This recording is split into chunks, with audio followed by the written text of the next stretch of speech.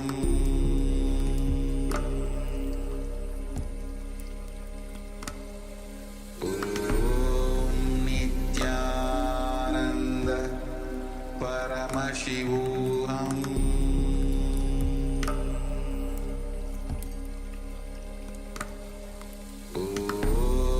Nityananda Paramashivoham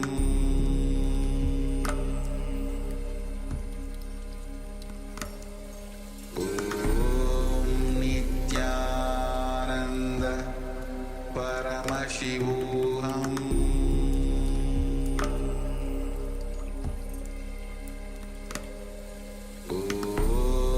Nityananda Paramashivoham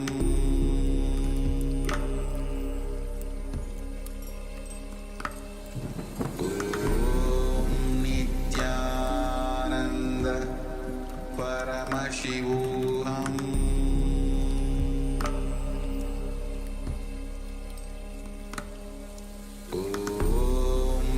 Nityananda Paramashivoham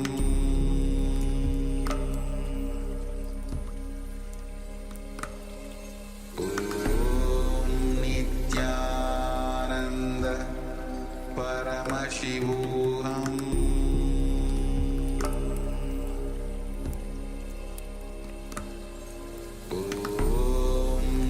Nityananda Paramashivoham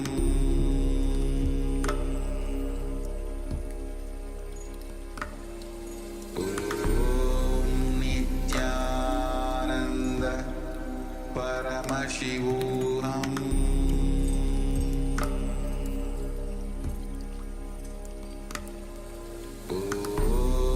Nityananda Paramashivoham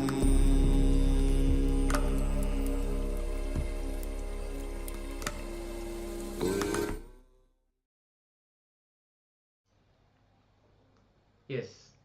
Now let us slowly relax from the manifestation.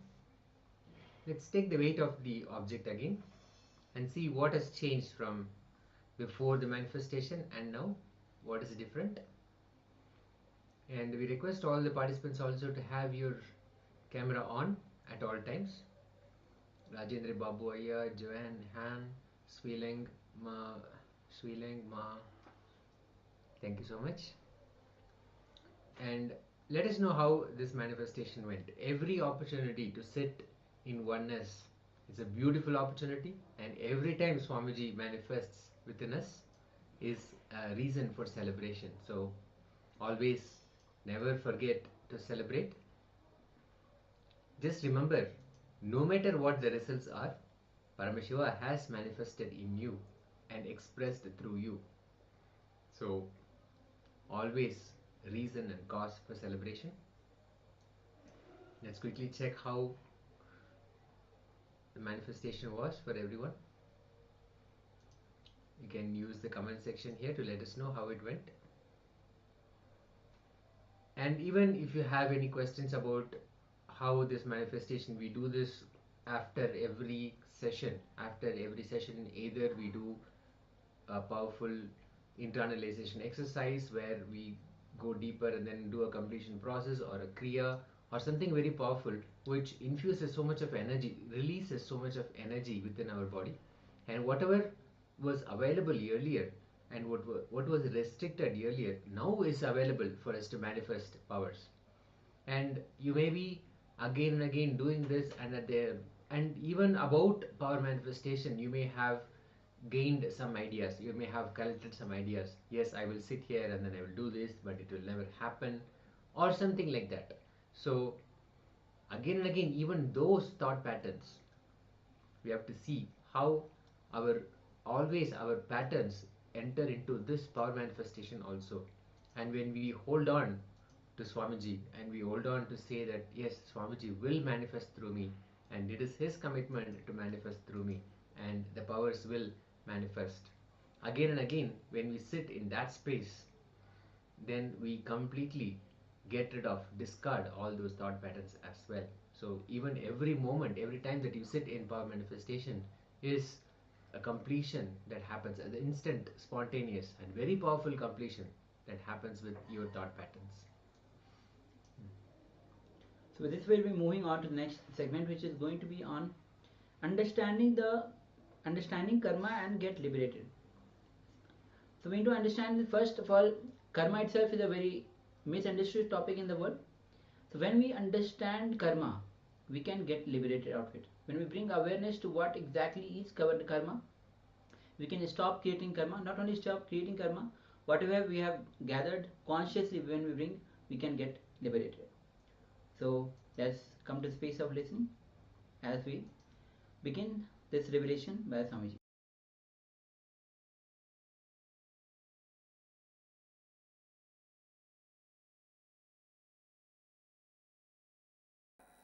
Karma means what? Incomplete actions, thoughts, desires, patterns. You created for you and others created for you is karma. Listen. Incomplete actions, desires, commitments you created for you and you created for others is karma.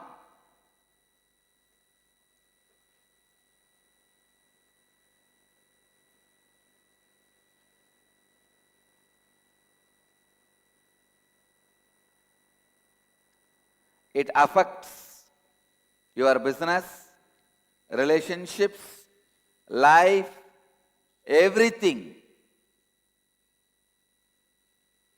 including the wealth attractions. After this inner awakening, naturally you will be out of all karmas because you learn the science of completion here. Not only you learn, literally I make you complete.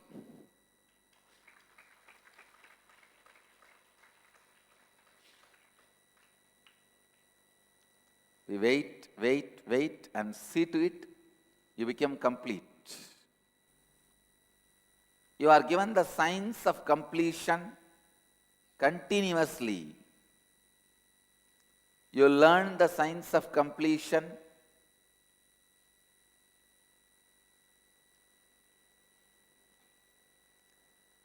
This whole inner awakening is nothing but learning and experiencing completion. You can see the essence of this inner awakening is learning and practicing, experiencing completion.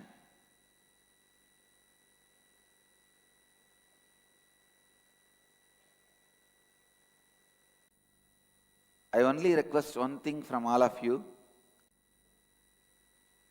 Karma is nothing but when you bite more than you can chew, what you suffer is karma. In the life also, many times you bite more than you can chew or swallow. Understand? Karma means completion, completion, completion.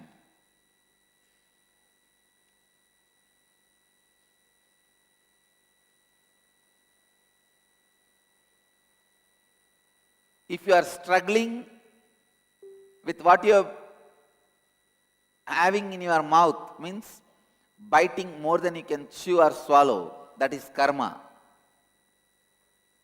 If you can complete and finish it, that is liberation from karma, vikarma.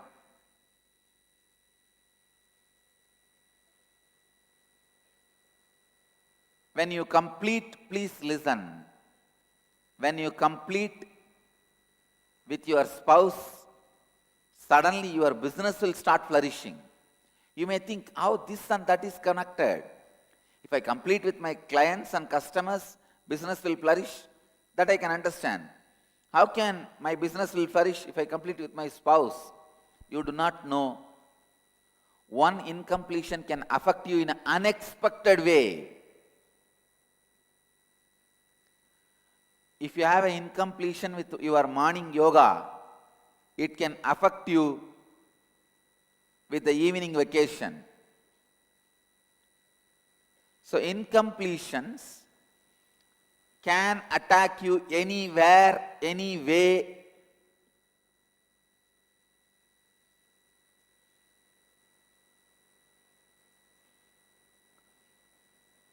Understand?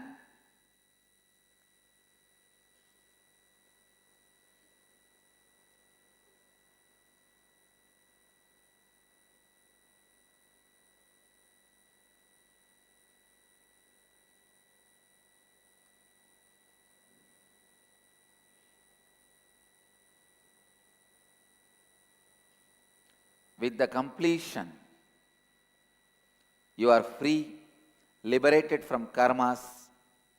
So naturally, your business, life, relationships, everything expands. Everything becomes prosperous.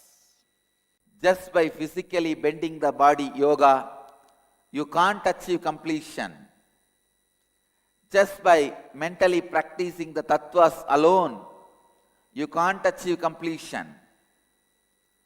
The modern days, see, the layers of problem needs layers of solution. Your problems are not simple so that the solution can be simple. You have layers of problem, so you need layers of solution. If you just have only blood pressure, then we can say, all right, do yoga, that's enough. You have blood pressure due to depression, depression due to blood pressure, and both causes diabetes, and then some phobias, then some incompletions, then the broken relationships, then finally bipolar disorder. Because all these things are not enough, poverty. When problems are complicated, solutions had to be layer by layer by layer complicated. That is why I am attacking your problems from all sides. Yoga, Kriya, Tattvas, completion, in all sides, attacking.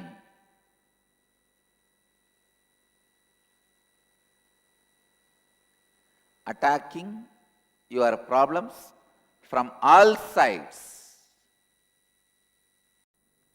Real completion is when you not just complete with the other person, but the other person also comes back to you and completes with you. And enrich the other person with the four tattvas. That's the best thing you experienced in your life. Am I right? Whatever is the best thing you experienced in your life, enrich others with that. That will be keep on growing in you. If you think food is the greatest thing you experienced, enrich people with food. You will keep on growing food. You will see food is attracted to you. If you think money is the best thing you achieved, enrich everyone to achieve money. Give them the knowledge. You will see you keep on accumulating more and more money. Whatever you think is the best thing in your life, I have experienced in my life enlightenment as the best thing. The four tattvas as the best thing. I keep on enriching everyone with that. I have everything I need, more than what I need around me, including enlightenment. I can see more and more and more energy enlightenment, experience, everything is happening in me.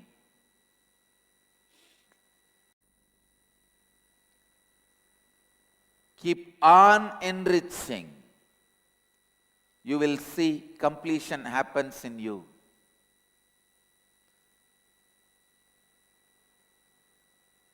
Completion is complete.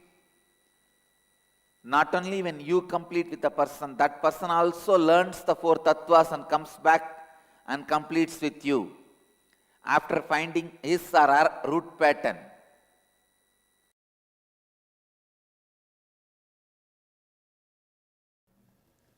Please understand, you have to have tremendous sensitivity towards human being unless you are a great master. If you are a great master, you should not have any sensitivity to human emotion because they are useless.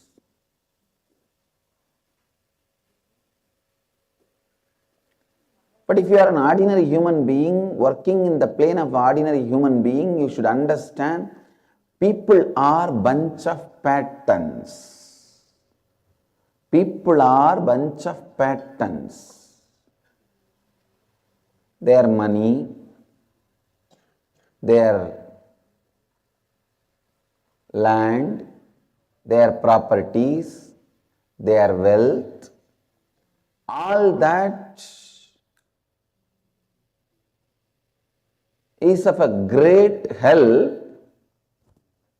Please listen, all that is of a great help in their life. Listen, I am giving a very important example. For a person, his money, his land, his car, his relationships, all that is of a great help for him. Because he thinks all of them are great help for him, he starts thinking slowly all of them are part of him and develops many patterns related to them and lives as a bunch of patterns. Please understand, when you make 10 crore or 100 crore, you plan, your Vamsha, all of you will live with that money. But by the time you make that money, you start thinking that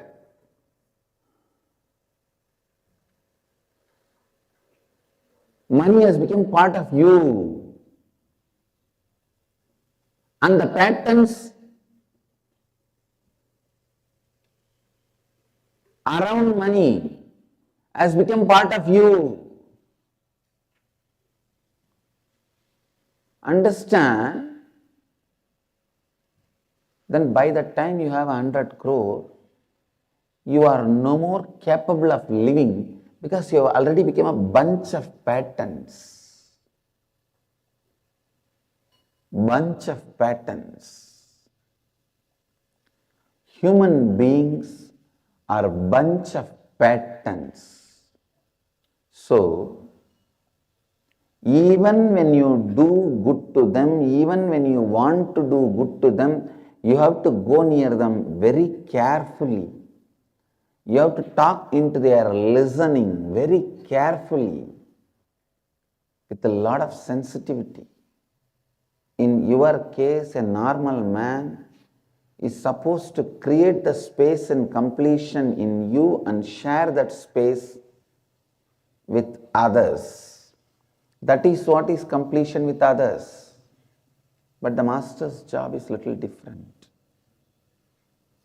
It just cuts all the part of incompletion in you, which will be constantly creating incompletion with one or another and throws it for crow.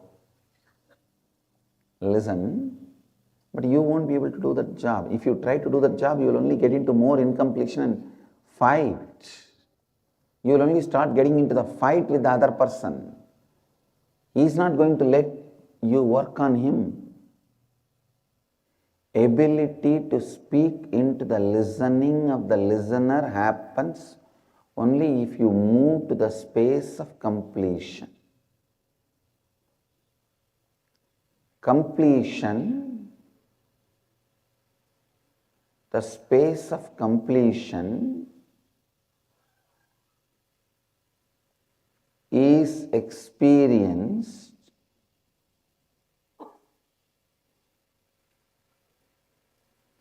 only with the ability to speak into the listener's listening. Ability to speak into the listener's listening. Please listen. ध्यान से सुनिए.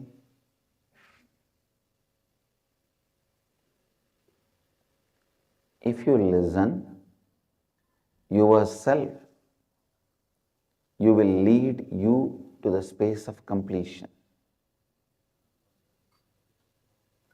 Completion is nothing but you just listening to you sincerely with a deep sensitivity.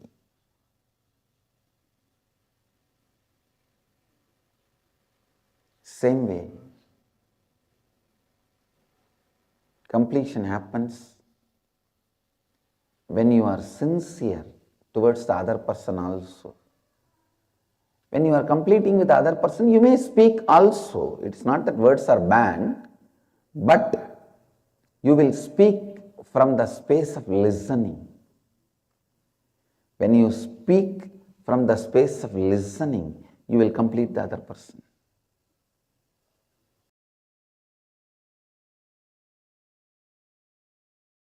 First, it is the ultimate methodology to test how much you have grown, how you are able to adopt the spiritual principles, provide authentic listening to people, and then speak into the listening of the listener. Not just because you have to speak, but because you have to move the other person's listening. You have to move the other person.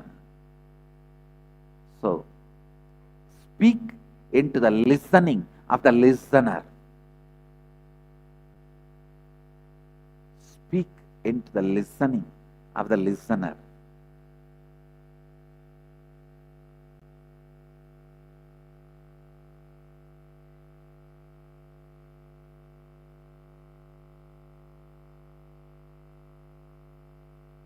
Speak into the listening of the listener.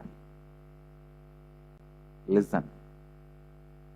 Speak into the listening of the listener. When you are speaking into the listening of the listener, whether you are trying or successful, whichever level you are, you will learn the lessons. See, when you speak into the listening of the listener, if he is not ready to move, then be very clear. You have to listen to your own self. You have to now provide authentic listening to yourself and your self-doubts, self-denial, self-hatred patterns.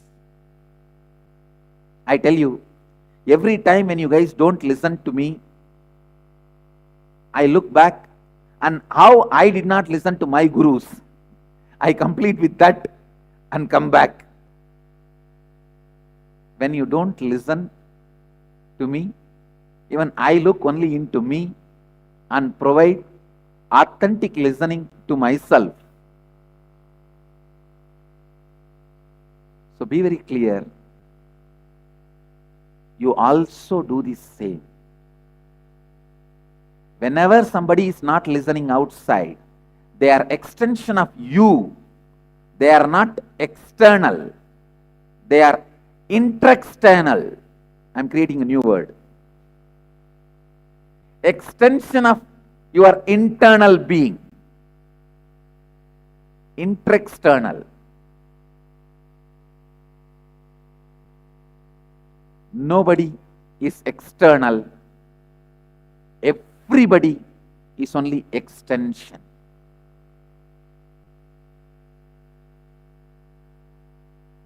Nobody is external.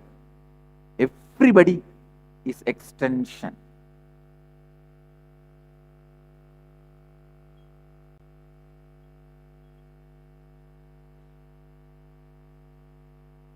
So when you provide authentic listening to others, you will learn the art of providing authentic listening to yourself.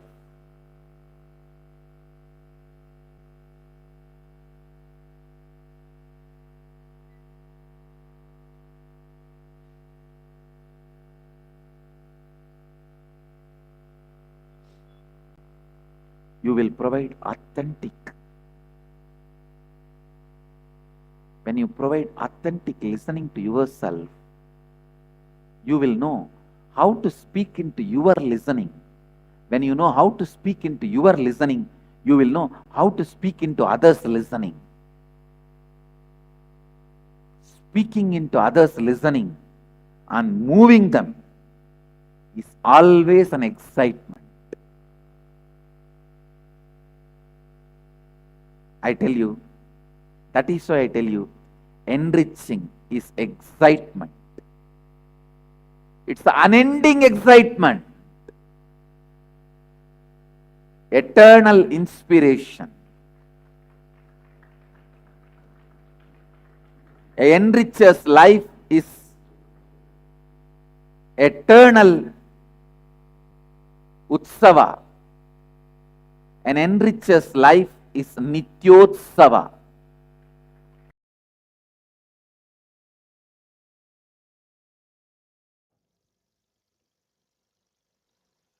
Krishna, what a personality. He was able to handle simple beings as simple as gopikas, and he was able to handle complicated beings as complicated as Shaguni, as simple as gopikas and as complicated as Shaguni. For both, he stood as a great tatastu.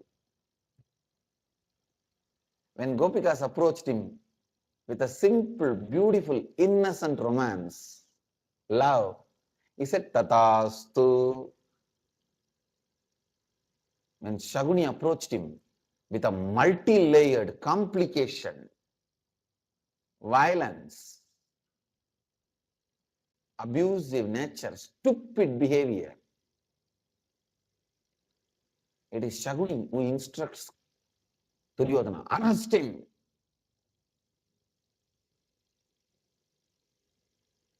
He was able to handle even then. Every character in Mahabharata teaches so much. Actually, you don't need to go to study the human psychology to any other country, any other book. See, if you want to learn about business, if you want to learn about human psychology, if you want to learn about the best lifestyle, if you want to get enlightened, for all these purposes, if you want to learn about administration, you don't need anything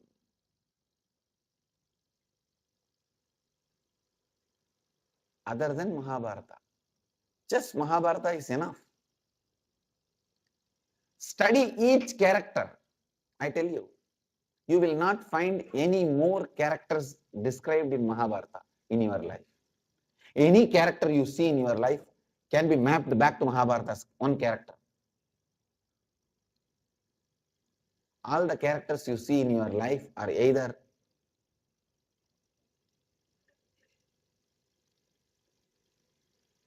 for full representation of some character in Mahabharata, and you know how to handle. Just see how Krishna handled them. Start handling in the same way. Even if you want to handle yourself, see how Krishna handled them. He knows where violence should be used and where anger should be used, where peace should be used. He was able to speak into the listening of the listener. Listen.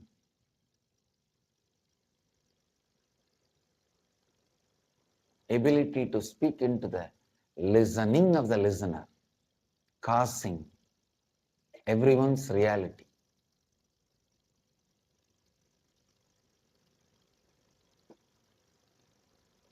Krishna was embodiment of causing everyone's reality. And he is embodiment of ability to speak into the listener's listening.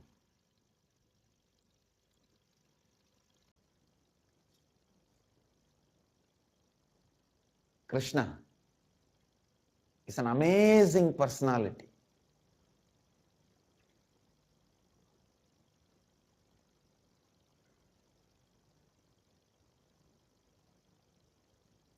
He knows what should be told to whom, in what way.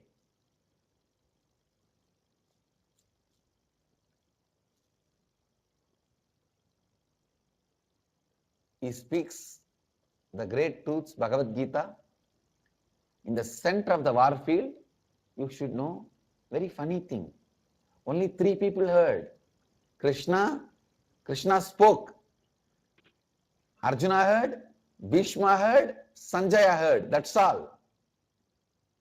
Nobody else other than these 3. Nobody else other than these 3. And he makes Dharma speak, Yudhishthira speak as very secret. Ashwatthama is dead.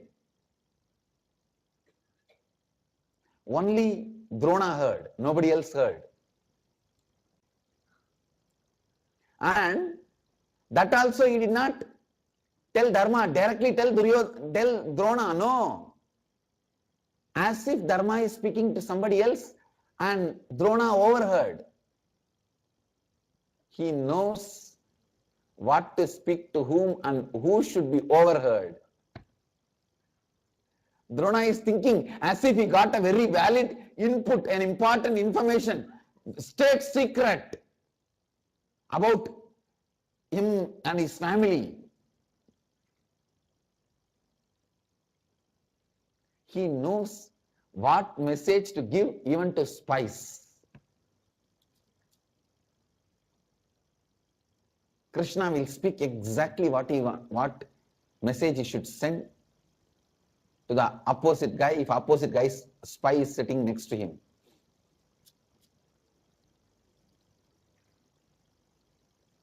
What a play. But with all that, his tremendous compassion and not giving up on people. He could have been like Rama, black and blue, straight, black and white. Either we beat you black and blue, or we give up, go. Krishna was not like that. I tell you, his compassion is unimaginable. Even to the worst layered personalities, he was only trying, I won't give up. Let me play their same game, but I will not give up. I tell you, he is the most honest insurance agent. See, all incarnations are insurance agents of life. But at one point, everyone gives up. But nothing like Krishna, who never gave up. I tell you, having Krishna's inner space is enjoying the life as Leela.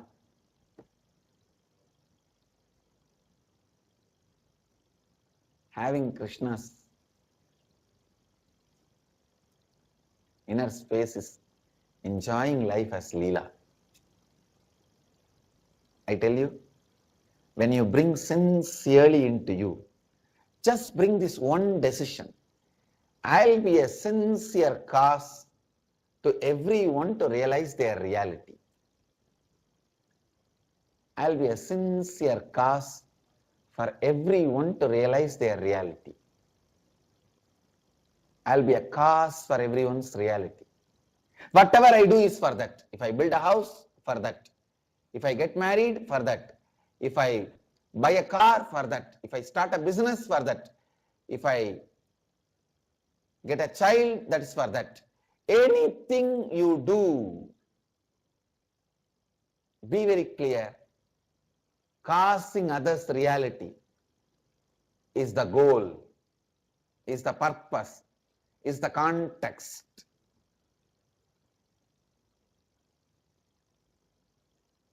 That will heal you so much, I tell you.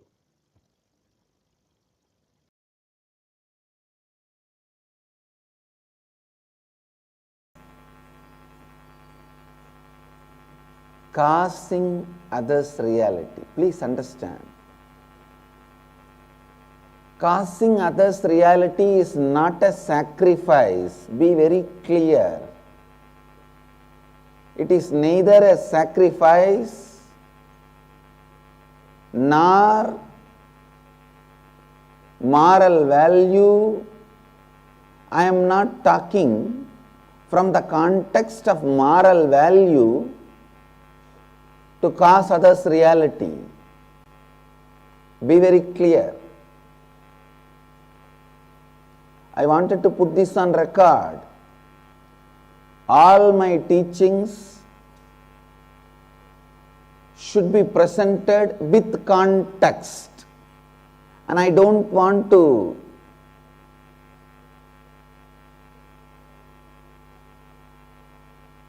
own it or have a copyright over it, but just for the sake of not losing the context, I wanted it to be protected. Listen, listen.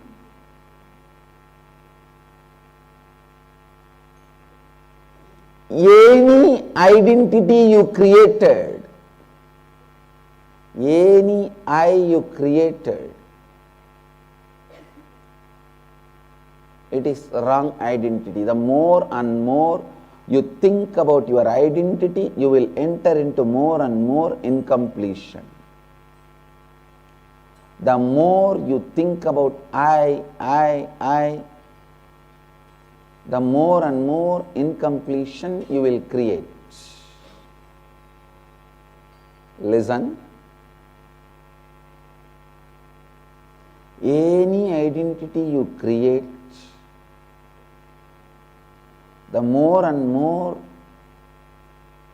you think about it, you remember it, it will lead to more and more incompletion. The only way to loosen the power of your identity over real you is causing others' reality. When you start causing others' reality, when you start working, causing others' reality, suddenly you will see you develop certain kind of a grace. Please understand. The way you maintain your skin and the shape is beauty. The way you maintain you is grace.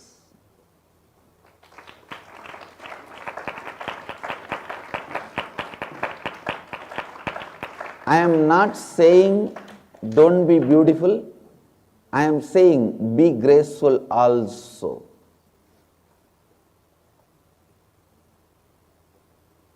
Go on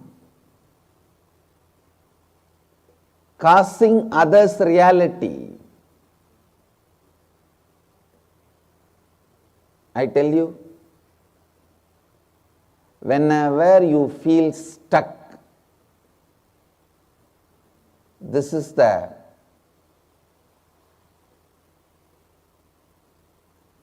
5 stone I am giving you. In Mahabharata you can see Krishna gives 5 stone to Arjuna once and Draupadi once, and he tells them, whenever you are in a mess, you are in a trouble, you are stuck, you are not able to handle things further, you want solution, see this, you will get an answer. I can give you all this great talisman, Tayattu, which solves all your problems whenever you are stuck, whenever you feel suffocated.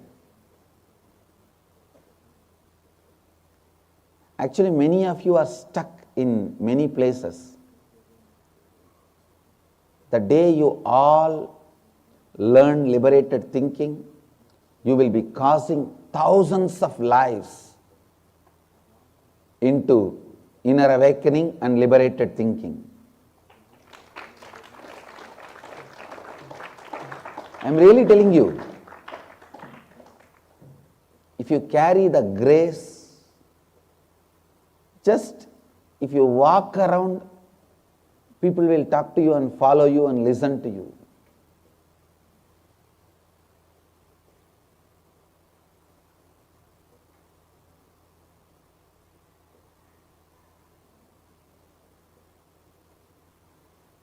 Authentic, sincere decision to cause others reality, to be a catalyst for others reality, brings certain grace in you, a groundedness in you, a stability in you.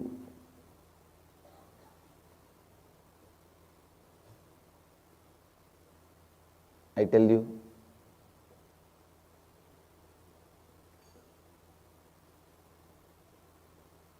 that stability adds grace to your beauty.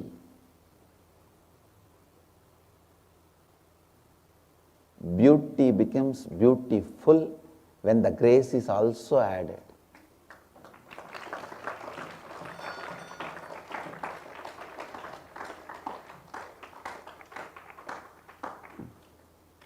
I know many of you are stuck somewhere here and there. Somebody is stuck in the job, not able to move further. Somebody is stuck with some sickness, not able to get healthy. Somebody is stuck in some relationship, neither able to make it work, nor able to break. Some people are stuck with some failures, neither able to let go it, nor able to digest.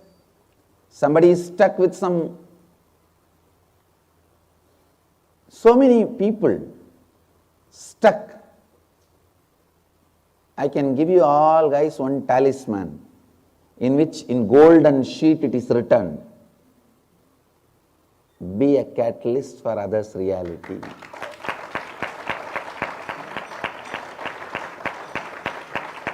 I can give it secretly to you, you can wear in the hip. Only whenever you are in a mess, you just take it out and secretly read without anybody's knowledge and turn it and put it. The word written on that will be a catalyst for others' reality.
bless you all. Let you all open all your three eyes and manifest the powers of Mahasadashiva. Om Nityananda Paramashivoham. Om Nityananda Paramashivoham. Om Nityananda Paramashivoham. Om Nityananda Paramashivoham. Om Nityananda Paramashivoham. Om Nityananda Paramashivoham. Om Nityananda Paramashivoham. Om Nityananda Paramashivoham. Om Nityananda Paramashivoham.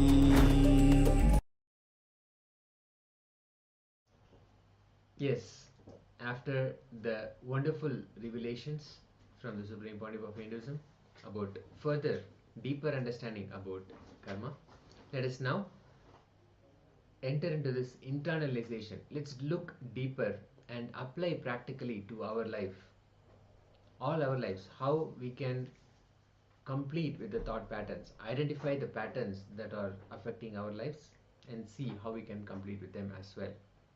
First, let's make a list of all aspects of our lives that we are not satisfied and that we are not happy about. And we'll see how, in all those aspects of our lives where we are not taking responsibility, we are not being integrated, and we are carrying inauthentic thoughts in those areas, where we limit ourselves, where we do not put our complete effort, put our optimum, our maximum effort, all our possibilities we are not entering into, and all the words and actions that we take in those moments as well. So let's first identify this.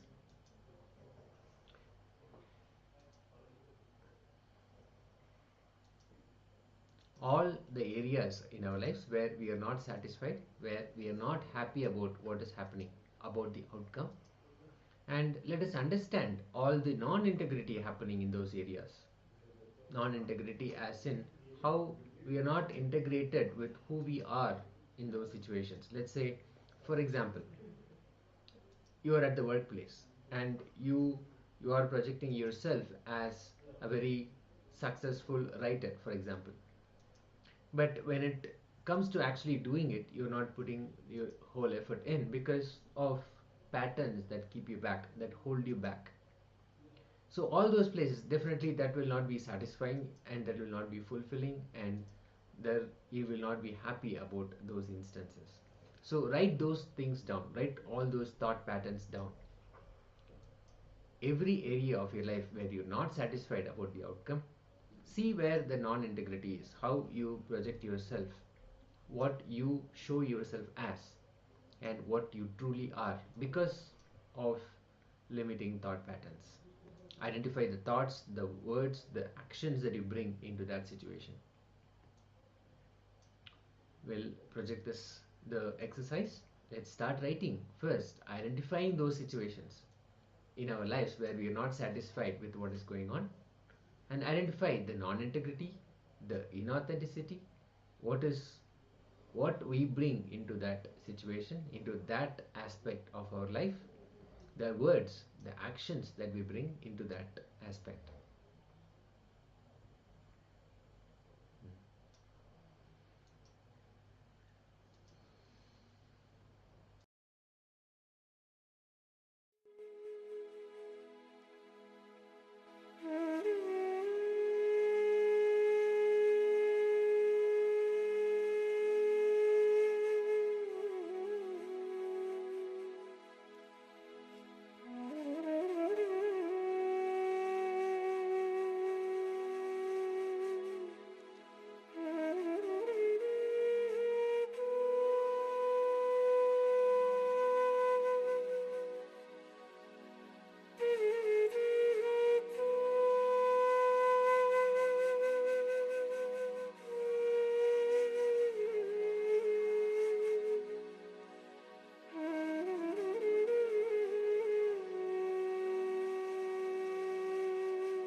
Second step, let's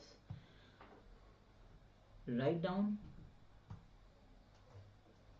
and now witness with awareness.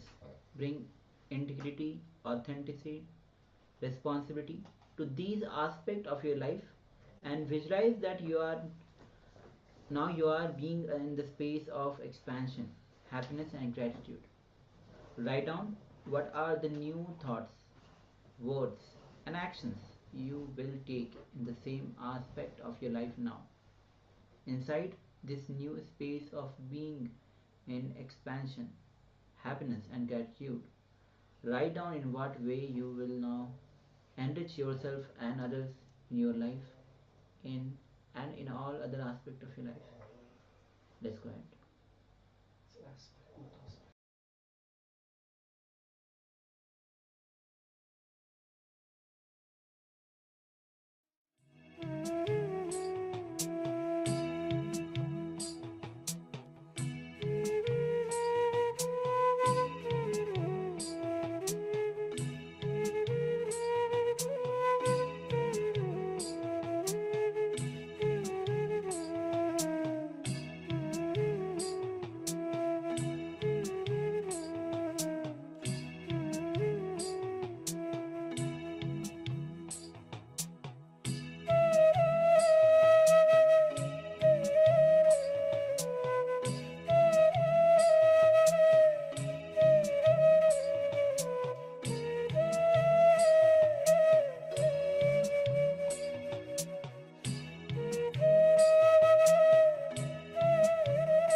let us slowly relax from this exercise. Share with us what kind of thought currents, what kind of words, actions that you found are limiting you in all those aspects of your life, all those areas of your life, and how the new thoughts that you will infuse, the new words, the new actions that you will have in those areas, and how you visualize that in those areas of life your transformation will happen. You will see a clear change in how you experience it. So do share with us. It's a very powerful exercise that Swamiji has given to identify our karma patterns and see how we can shift from them and get rid of all those thought patterns. So with this, now we'll be entering into the power manifestation. As today we are manifesting the power of Lakhima. Next round, in this round, we'll be reducing the weight of an object on your palm. Yes. So take an object on your palm. So first take the initial measurement or the weight of the object that you are going to place on your palm. This is going to be your initial measurement. So please go ahead, take the initial measurement of the object, the weight of the object.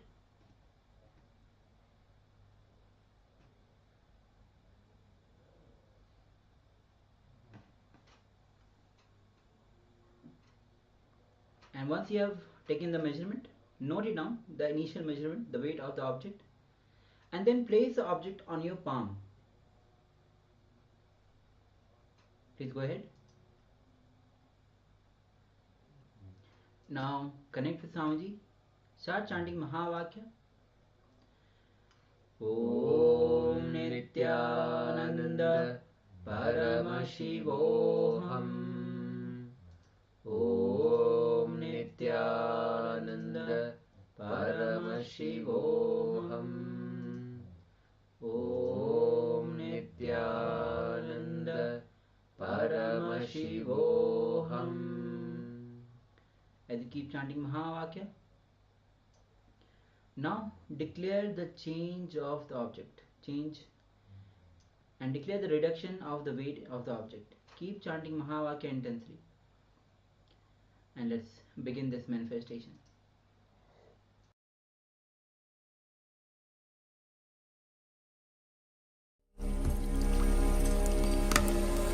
Om Nityananda Paramashivoham.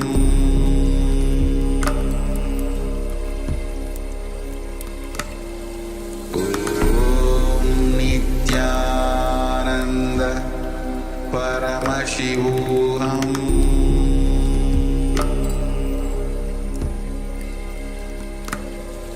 Om Nityananda Paramashivoham. Om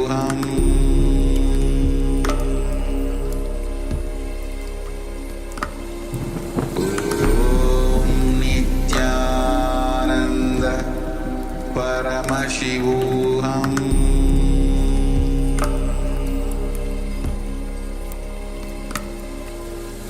Om Nityananda Paramashivoham.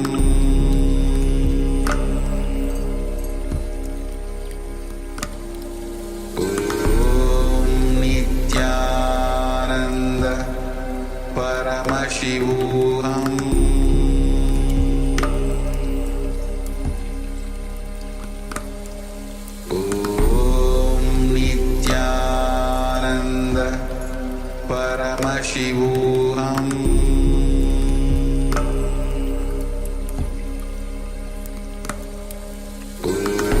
Om Nityananda Paramashivoham.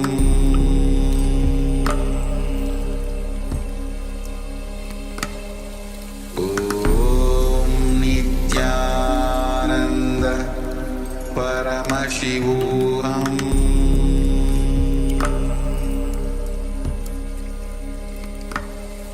Om Nityananda Paramashivoham.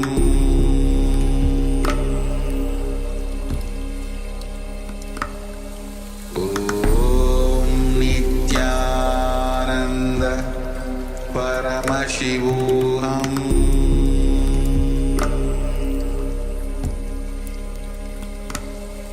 Om Nityananda Paramashivoham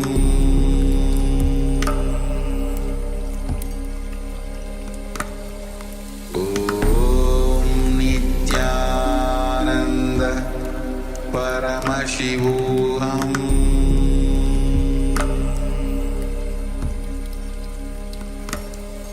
Om Nityananda Paramashivoham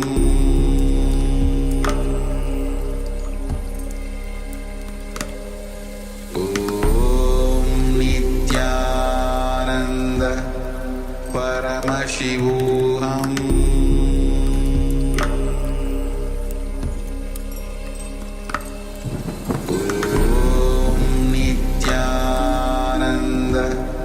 Paramashivoham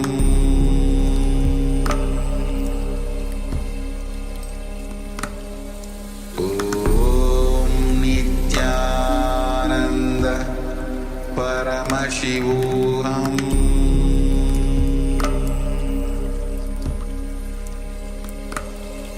Om Nityananda Paramashivoham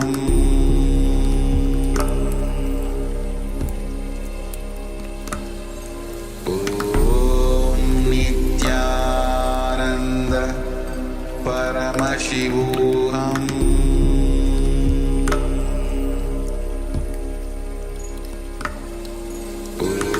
Om Nityananda Paramashivoham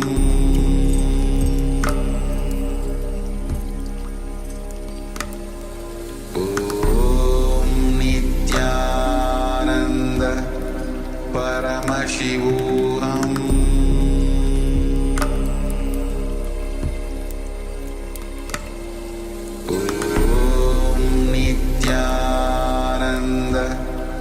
Paramashivoham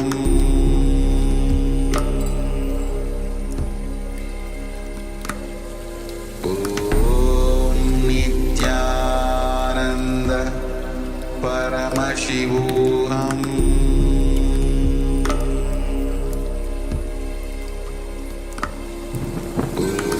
Om Nityananda Paramashivoham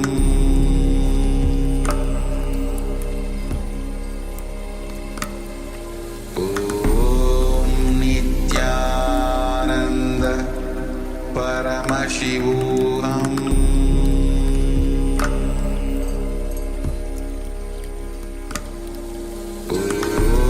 Nityananda Paramashivoham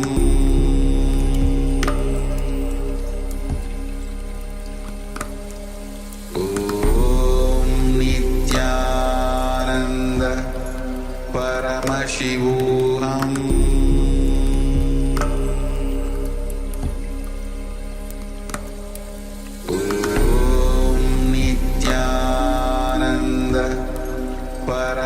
Paramashivoham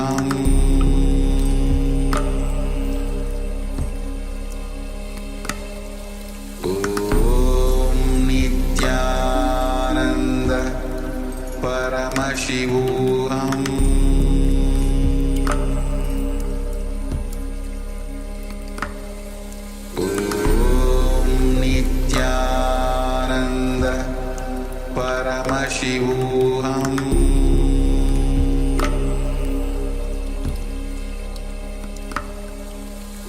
Om Nityananda Paramashivoham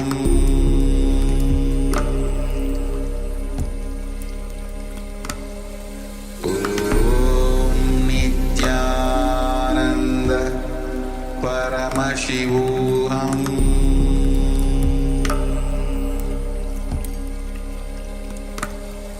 Om Nityananda Paramashivoham